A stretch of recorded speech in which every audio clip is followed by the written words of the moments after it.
இந்த செய்தியை உங்களுக்கு வழங்குவது டைனமிக். 34 ஆண்டு கால சிறந்த டைனமிக் 7ஆம் உணர்வு விழித்தெழுதல் விழிப்புணர்வு உளமன உணர்வியல் அனுபவ பயிற்சிக்கு டைனமிக்.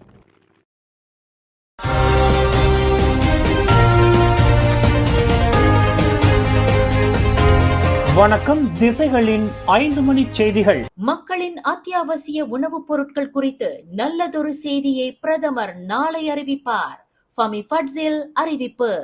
நாட்டில் மக்களின் அத்தியாவசிய உணவுப் பொருட்கள் குறித்து நல்லதொரு செய்தியை நாளை பிரதமர் டத்துஸ்ரீ அன்வார் இப்ராஹிம் அறிவிப்பார் என்று எதிர்பார்க்கப்படுவதாக தொடர்பு அமைச்சர் ஃபமி ஃபட்சில் தெரிவித்தார்.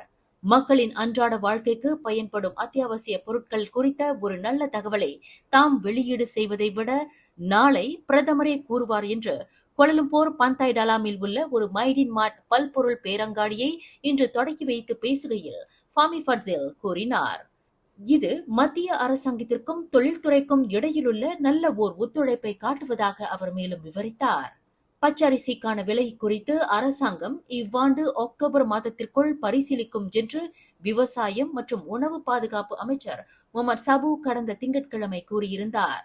இந்த பச்சரிசி விலை குறித்து அரசாங்கம் இன்னும் பரிசீலித்து வருவதாகவும் விரைவில் இதற்கொரு முற்றுப்புள்ளி காணப்படும் என்றும் அவர் தகவல் வெளியிட்டிருந்தார்.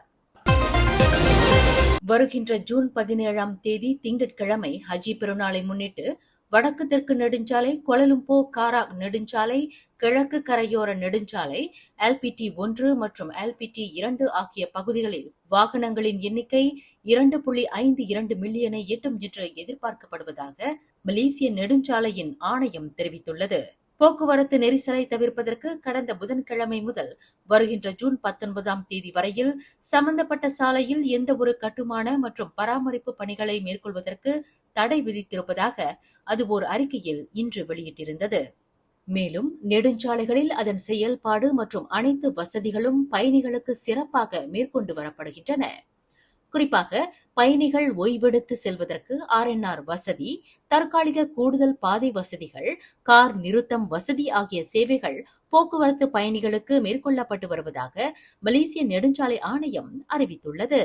அது மட்டுமின்றி பெட்ரோல் நிலையங்களில் போதுமான பெட்ரோல், டீசல் வசதி உட்பட அவ்விடத்தில் உள்ள கழிவறைகளில் நீர் விநியோகம் சீராக இருப்பதை உறுதி செய்யும்படி அதன் உரிமையாளர்களுக்கு அறிவுறுத்தப்பட்டுள்ளது. நெடுஞ்சாலை குறித்த உடனுக்குடன் தகவல் மற்றும் அதன் நிலை குறித்த அறிவிப்பை மலேசிய நெடுஞ்சாலை ஆணையத்தின் சமூக வலைதளங்களின் வாயிலாக கண்டறியலாம் என்று அது மேலும் கூறியுள்ளது.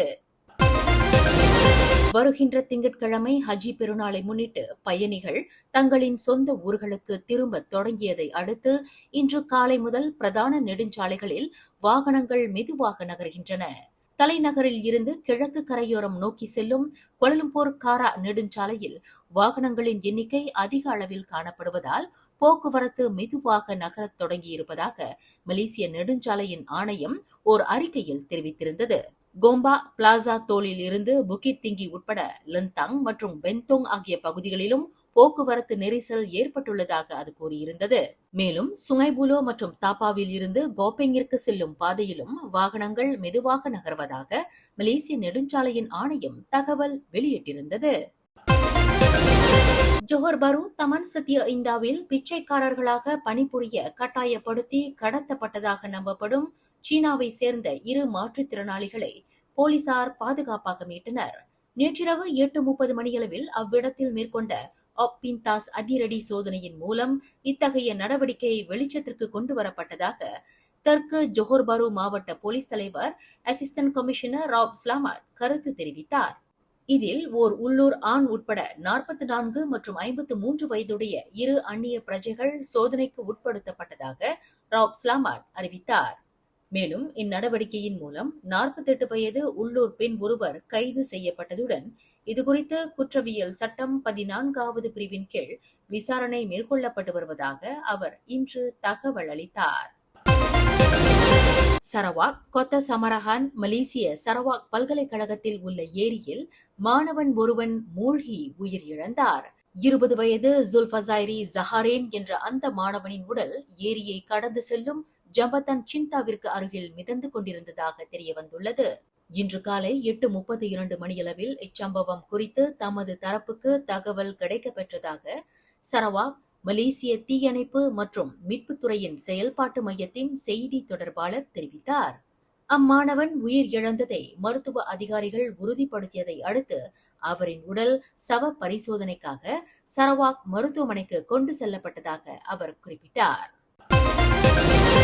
முறையான ஓட்டுநர் உரிமம் மற்றும் சாலை வரியின்றி மோட்டார் சைக்கிள், கார்களை பயன்படுத்தும் வெளிநாட்டவர்களின் அலட்சிய போக்கு அவ்விடத்தில் மேற்கொண்ட திடீர் சோதனையின் மூலம் அம்பலமானது. கடந்த 3 நாட்கள் நெகிரி செம்பிலானில் மேற்கொள்ளப்பட்ட ஆபரேசி ஹரிராயா ஐடில் ஹட்ஹா திடீர் சோதனையில் மொத்தம் 25 வாகனங்களை நெகிரி செம்பிலான் சாலை போக்குவரத்து துறை அதிகாரிகள் பறிமுதல் செய்துள்ளனர். ஹஜ்ஜி பெருநாளை முன்னிட்டு மேற்கொள்ளப்படும் இந்த சிறப்பு சோதனையானது கடந்த ஜூன் 10ஆம் தேதி தொடங்கி ஜூன் 30ஆம் தேதி வரையில் நடத்தப்படவிருப்பதாக நெகிரி செம்பிலான் சாலை போக்குவரத்து துறையின் இயக்குநர் அனிஃப் யூசாப்ரா யூசுப் அறிவித்தார். இந்நடவடிக்கையின் வாயிலாக 29 குற்றங்களை உட்படுத்திய மொத்தம் 25 வாகனங்கள் வெளிநாட்டு பிரஜைகளிடம் இருந்து கைப்பற்றப்பட்டதாக அனிஃப் யூசாப்ரா மேலும் குறிப்பிட்டார்.